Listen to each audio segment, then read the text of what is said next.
안녕하세요. 저는 40대 워킹맘입니다. 저에게는 그야말로 소중하고 소중한 딸 하나와 아들 하나, 이렇게 두 명의 자식이 있고, 지금은 이 아이들을 혼자서 키우고 있는데요. 혼자가 된 지 벌써 6년이 넘었는데도 남편에 대한 그리움이 사무칩니다. 저는 교통사고와 참 인연이 있는 것 같습니다. 교통사고는 제일 처음 저의 부모님을 앗아갔거든요. 아직도 어제 일처럼 기억이 나네요. 제가 고등학생 때 주말에 나들이 같이 가자는 부모님의 말에 저는 집에 있겠다고 귀찮다고 말하곤 다녀오시라고 했었습니다. 그랬더니 부모님께서는 아쉬워하면서 나가시더라고요. 부모님께서는 저를 오냐오냐 키워주셨고, 나들이도 같이 자주 나가서 맛있는 것을 사드려고 하셨습니다. 하지만 사춘기였던 때라 부모님과 함께 다니는 게 싫었던 거죠. 그렇게 저녁까지는 올 테니 같이 밥 먹자고 말하시는 부모님을 기다리는데 저녁 8시가 넘었는데도 아직 돌아오지 않는 겁니다. 그래서 같이 밥 먹자더니 배고파 죽겠네 라는 생각을 하면서 짜증을 내고 기다리고 있었죠. 그런데 그때 집 전화가 울렸고 그 전화를 받으니 할머니셨어요. 할머니는 울먹거리면서 저에게 엄마 아빠가 교통사고로 돌아가셨다고 했습니다. 상대 운전자가 만취해서 중앙선을 침범했다고 하면서요. 저는 제가 들은 이 말이 사실인가? 지금 이게 꿈은 아닌가? 라고 당시 그 순간이 비현실적으로 느껴졌었습니다. 준비하라고 엄마 아빠 모시러 가야 한다는 말에 서둘러 겉옷을 입고 할머니 집으로 향했습니다. 할머니 집은 버스로 5정거장밖에 되지 않았지만 그 거리가 굉장히 길게 느껴졌죠. 저를 본 할머니는 저를 보자마자 불쌍해서 어떡하냐면서 우셨고, 곧이어 할머니 집에 온 삼촌의 차를 타고 이동했습니다. 차를 타고 1시간 정도 이동하자 목적지에 도착했는데, 병원에 도착하자 저희를 어디론가 데리고 갔고, 그곳으로 향하면서 저는 점점 추워지는 것이 느껴졌습니다. 그리곤 문 앞에서 숙모가 저를 잡더라고요. 우리는 여기에 있자고 하면서 아마도 교통사고였으니 돌아가신 부모님의 모습이 끔찍할 수 있기 때문에 저를 밖에 붙잡아 두셨던 것 같아요.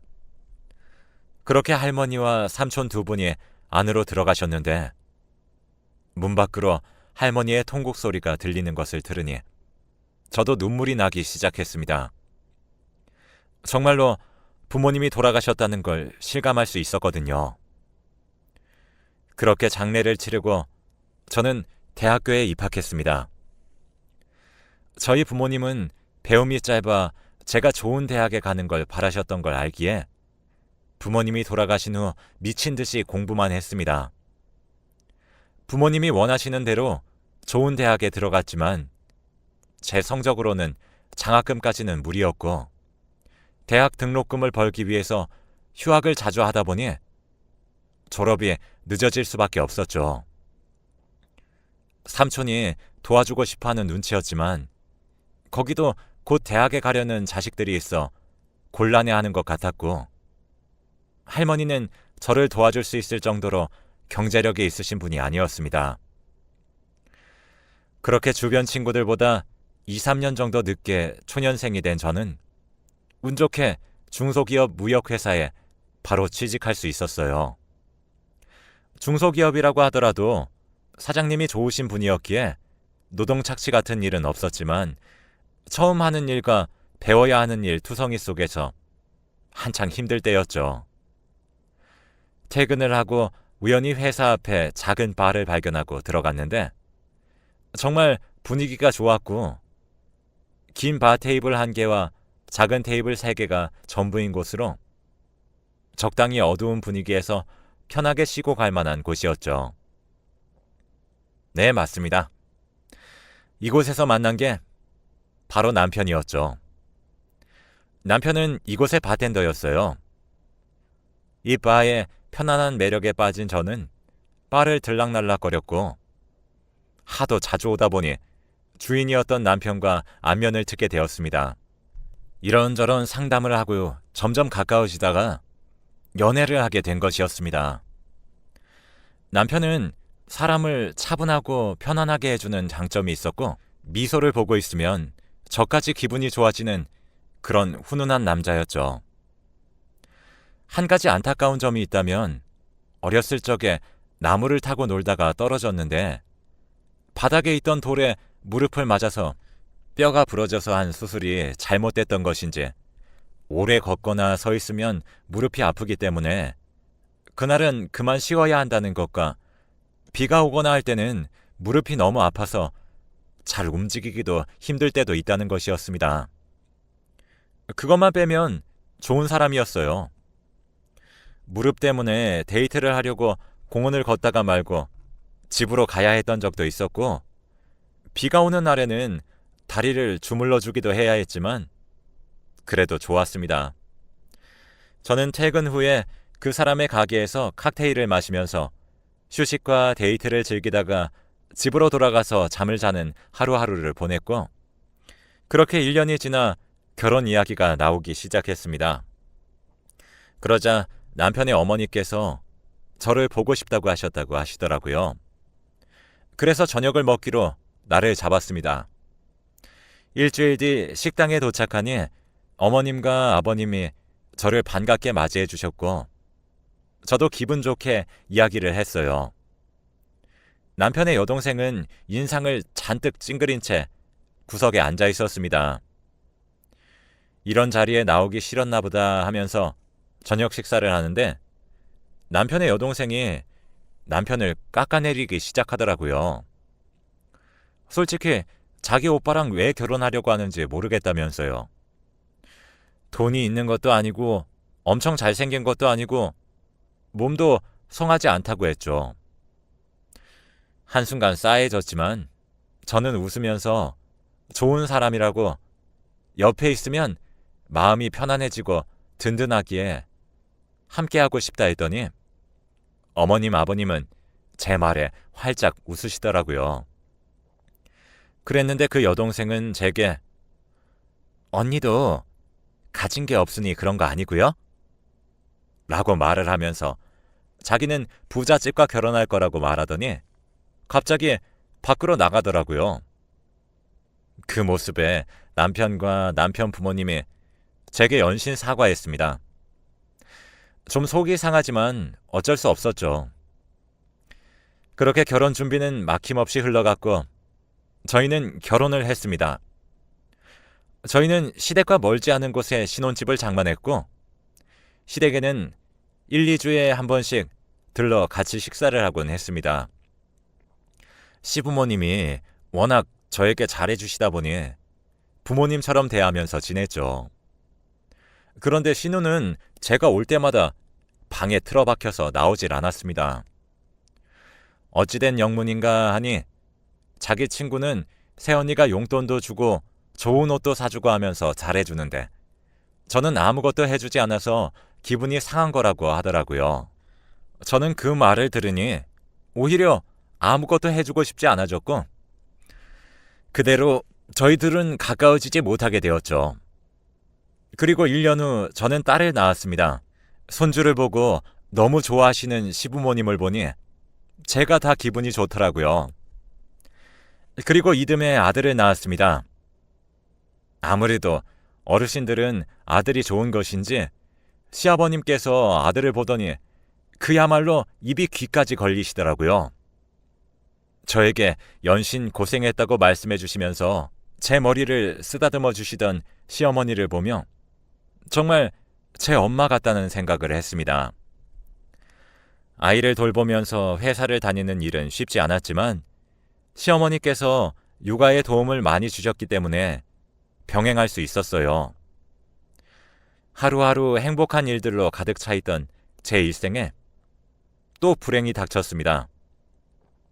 바로 교통사고가 저희 남편을 앗아갔기 때문이에요. 비가 오는 날 남편이 횡단보도를 건너고 있는데 승용차가 와서 남편을 치고 갔다고 했습니다. 알고 보니 운전자는 만취한 상태였다고 했죠. 그놈의 음주운전. 저는 과거 부모님의 사고가 머릿속에 떠올랐고 화를 주체하기 힘들 정도였죠. 상대 운전자는 합의를 보고 싶다 했지만 저는 절대 안 된다고 했죠. 그렇게 혼자가 되고 슬퍼할 겨를도 없이 저는 회사에 다녀야 했습니다. 아이들을 키우기 위해선 제가 더 열심히 벌어야 했거든요. 그리고는 주말이면 남편의 부재에 눈물을 흘려야만 했습니다. 어느 날 퇴근 후 아이들을 데리러 시댁에 간 저는 신우와 눈이 마주쳤습니다. 남편도 보낸 지 얼마 되지 않았고 일과 육아로 지친 저는 아이들만 데리고 집으로 바로 가려고 했는데 신우가 저에게 지나가듯 말하더라고요. 부모님도 모자라 남편까지 잡아먹는다고요. 기가 막혀서 저는 결국 참지 못하고 신우에게 말했습니다. 대체 왜 저를 그렇게 싫어하냐고 말이에요. 그랬더니 신우가 말하더라고요. 자기는 없이 사는 게 너무 싫답니다. 학교에서 가난하다는 이유 하나만으로 놀림도 당하고 왕따까지 당했었다고. 그런데도 철없이 웃으면서 버티는 오빠는 더 싫었다고 하더라고요. 끼리끼리라고 그런 오빠가 데려온 여자가 없이 사는 저여서 너무 싫답니다. 제 자식들도 가난을 되물림 당할 거라고 자기는 꼭 부잣집 남편을 만나서 여유롭게 살 거라며 비아냥거리더군요. 저는 아직 철이 없어서 나이가 어려서 그런 거라고 여기려고 애썼지만 제 남편의 자식까지 물고 넘어지자 마음의 여유가 없던 전 참을 수 없었고 결국 신우의 뺨을 때렸죠. 제 행동에 신우는 놀란 듯 저를 보더니 저를 때리려고 손을 올리더라고요. 그래서 저는 그 손을 잡고 뺨을 한 대 더 때렸습니다.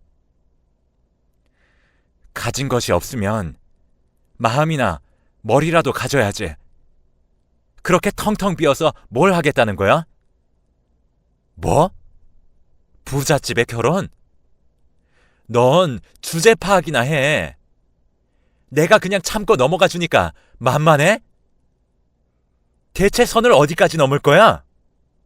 라고 제가 빽 소리를 지르니 시어머니가 놀라서 거실로 나오셨습니다. 대체 무슨 일인지 물으셨다가 제가 무슨 일이 있었는지 따박따박 말씀드리니 깜짝 놀라서는 자신이 잘못 가르쳤다면서 미안하다고 하시더라고요. 시어머니의 모습을 봐서 신우의 손을 놓고 그냥 보내줬습니다.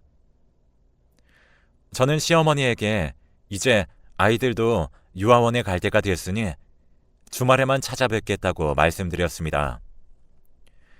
제 말에 신우 때문에 불편해한다는 것을 아시고는 그러라고 하셨고 저는 그 뒤로 시댁에 찾아가는 일이 현저히 줄어들게 되었습니다. 그러던 어느 날 저는 회식이 끝나고 집으로 빨리 돌아가는 중 술집에서 나오는 신우와 마주쳤습니다. 신우의 어깨에 팔을 두르고 가까이 서 있는 남자를 보니 남자친구 같아 보였지만 나이 차이는 조금 나 보였고 왠지 좋은 사람은 아닌 것 같았습니다. 신우는 저를 보더니 잠깐 시선이 저에게 머물렀지만 그대로 저를 지나치더군요.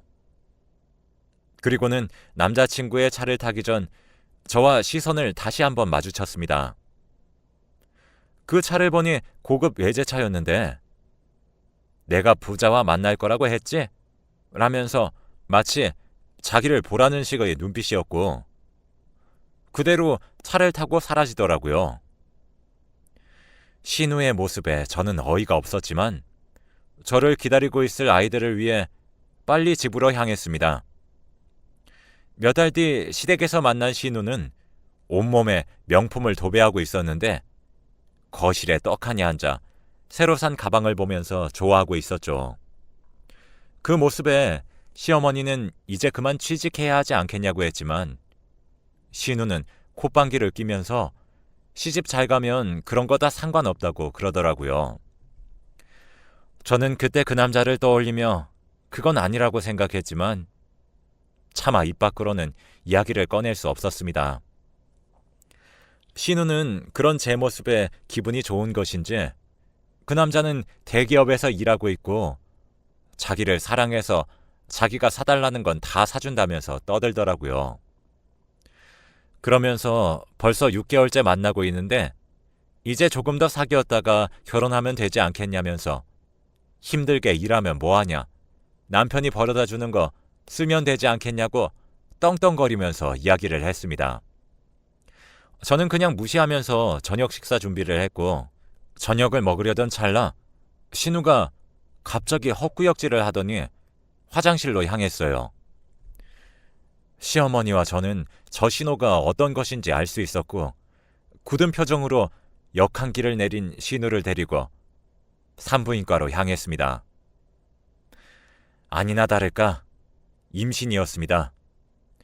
시어머니는 신우를 때리면서 아이를 지우자고 하셨지만 신우는 이 아이야말로 확실하게 결혼할 수 있는 길인데 어떻게 지우냐면서 반대하더라고요.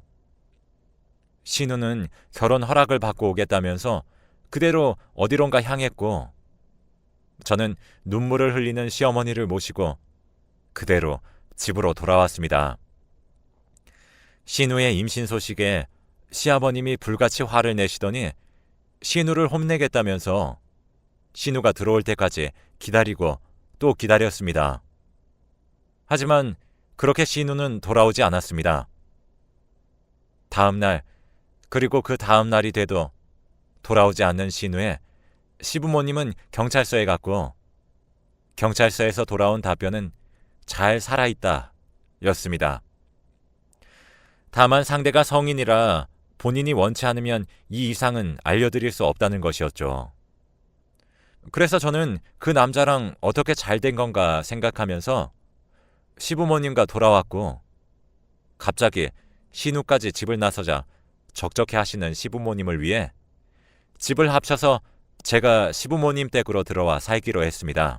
신우가 살아는 있다는 말 때문인 것인지 시부모님은 걱정만 할 뿐 그 이상은 더 찾으려고 하지 않았고 할머니 손에 자라서 그런지 할머니 할아버지를 좋아하는 손주들을 보면서 웃으실 수 있었습니다. 몇 달 뒤 저는 퇴근 후에 집으로 향하던 중 제 건너편에서 길을 건너려는 한 여성의 모습과 그 여성이 건너려는 길을 달려오는 차를 보았습니다. 불법 주차되어 있는 차 때문에 사람이 나오는 것을 보지 못하는 것 같았습니다. 슬쩍 보니 복장하며 배가 나온 것이 임신을 한 여성 같아 보였죠. 저는 그 여성을 불러 못 건너오게 했지만 고개를 푹 숙이고 있는 게 고민을 하고 있는지 제 말을 못 들은 것 같았습니다. 어떻게 해야 하나 고민했지만 그 여성의 얼굴을 본 순간 저도 모르게 다리가 나가버렸고 결국 그 여자를 밀쳤죠. 그 여자는 신우였습니다. 신우를 밀치고 나서의 기억은 없었습니다. 눈을 뜨니 병원이었고요. 다행히도 골목길이라 자동차가 천천히 달리고 있었기에 큰 부상은 없었다고 했습니다. 제 옆 침대에는 신우가 누워 있었는데 남산만한 배는 어디로 갔는지 배가 줄어 있었죠. 신우는 저를 바라보고 머뭇머뭇거리다 입을 열었어요. 사고로 아이가 놀랐는지 급격하게 신우의 상태가 나빠져서 제왕절개로 아이를 낳았다고 했습니다. 시부모님께는 자기가 연락드려서 지금 오시는 길이라고도 했죠. 그 뒤로는 저희는 아무런 대화가 오가지 않았습니다. 사이가 좋았던 적도 이야기를 길게 나누어 본 적도 없다 보니 대화가 이어지질 않았죠. 멍하니 천장을 바라보고 있는데 훌쩍거리는 소리가 들려 옆을 보니 신우가 울고 있었습니다. 대체 무슨 일이냐고 물어보니 아이 아빠한테 버림받았다고 하더군요.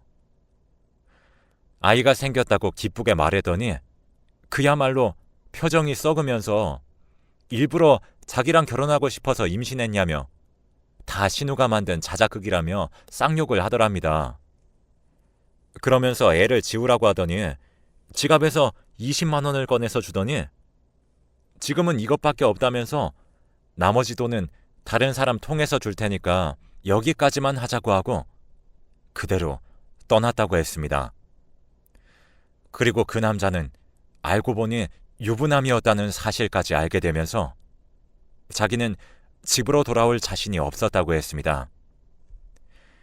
일단 모텔에 들어가서 하루를 펑펑 울고 나니 당장 어떻게 먹고 살아야 하나 걱정이 앞섰고 몸에 메고 두르고 있던 명품을 팔아서 어떻게 보증금과 월세는 해결할 수 있었다고 했죠.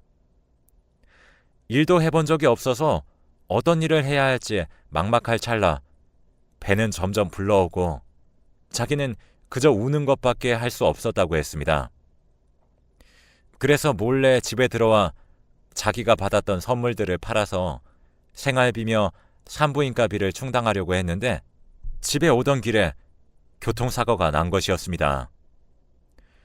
펑펑 울면서 세상을 다 산 듯한 표정을 짓는 신우를 보면서 신우에게 이미 아이를 낳은 경험과 사회 경험을 한 선배가 집안에만 3명이 있는데 무슨 걱정이냐고 하면서 제가 다시 나갈 테니 들어와서 시부모님과 살라고 말을 했죠. 필요할 때면 언제든지 저에게 조언을 구해도 된다고 하면서요. 그러자 신우가 다시 펑펑 울더니 죄송하다고 정말 무릎이라도 꿇고 싶은데 지금 자기 상태가 이래서 할 수가 없다며 나중에 사과하러 집으로 간다고 하더라고요. 그래서 사과는 지금 한 걸로 받겠다고 용서해 주겠다고 했더니 계속 울었습니다.